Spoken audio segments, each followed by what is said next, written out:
Hello everyone, I am Selena Preciado. I'll be presenting some research today from Chapman University School of Pharmacy and colleagues from the Medical and Outcome Center at UC San Francisco. Our project is titled Surveillance of Vaccine Adverse Events in Pregnant Women Reported to the Vaccine Adverse Events Reporting System from 2010 to 2019. Vaccine preventable diseases are responsible for a significant amount of maternal, neonatal, and infant morbidity and mortality.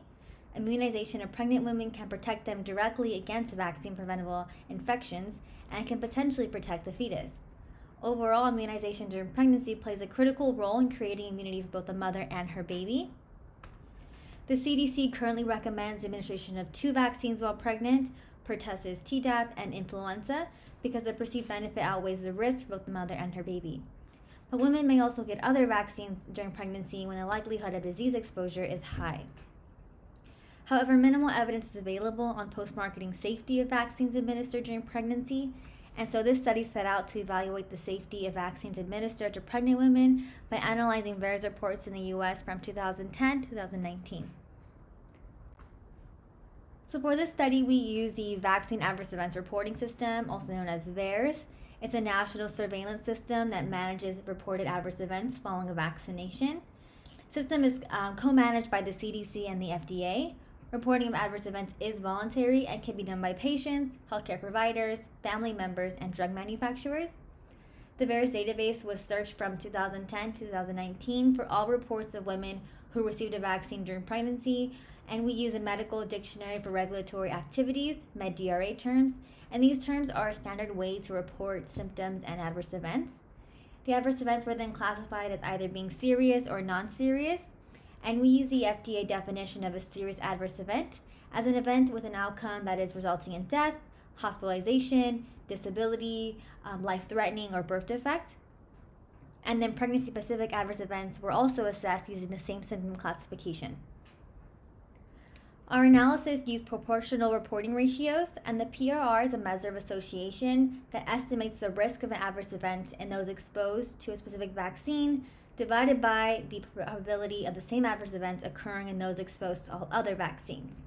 Adverse events of the vaccines with the most frequent reports were then compared to overall adverse events to assess any unexpected safety concerns. The PRR is equivalent to the relative risk, if you're more familiar with this term, and it is commonly used for pharmacovigilance studies. Our Sentinel criteria for disproportionality was set at a PRR greater than or equal to 2, and the number of reports had to be greater than or equal to 3. So for our results, we found a total of 3,846 reports for pregnant women in the period of analysis. 27% had a serious adverse event, and 26% had a pregnancy-related serious adverse event. The figure here represents the top 4 vaccines with the most reports for adverse events, which were for HPV, Tdap, varicella, and influenza vaccine. I have here the breakdown and proportion of reports with the listed adverse events. So the most frequent pregnancy-related serious adverse event was for spontaneous abortion, and that was reported in 22% of reports for pregnant women. And generally, spontaneous abortion is a relatively common condition during pregnancy, and it occurs in about 10% of pregnancies for women 25 and younger, and up to 22% of pregnancies are women 34 and older. Spontaneous abortion has been found to be the most common outcome in several studies assessing vaccine safety during pregnancy. And then for the most common adverse events reported as defined by the FDA, it was resulting in an emergency room visit, and that was in 23% of reports. Our disproportionality analysis showed that the PRR screening criteria was not met for any serious adverse events and the top 4 vaccines with the most reports, except for a Tdap vaccine in the adverse event of preterm delivery. The Tdap vaccine Boostrix had a PRR that was equal to 3.14, which is greater than the safety signal of 2. And now this does not mean that there is a link between the two. It just suggests that further studies should assess association in more depth and in a more controlled study design.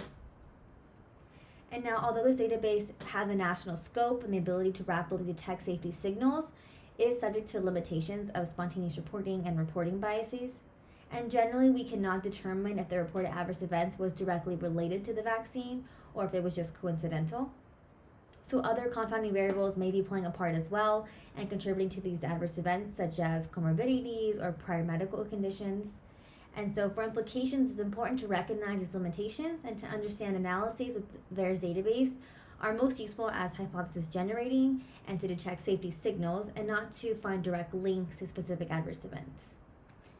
But overall, this review of vaccine adverse events over the last 10 years found no new or unexpected vaccine safety concerns among pregnant women, and our data reassures and confirms the safety of vaccination during pregnancy following clinical recommendations.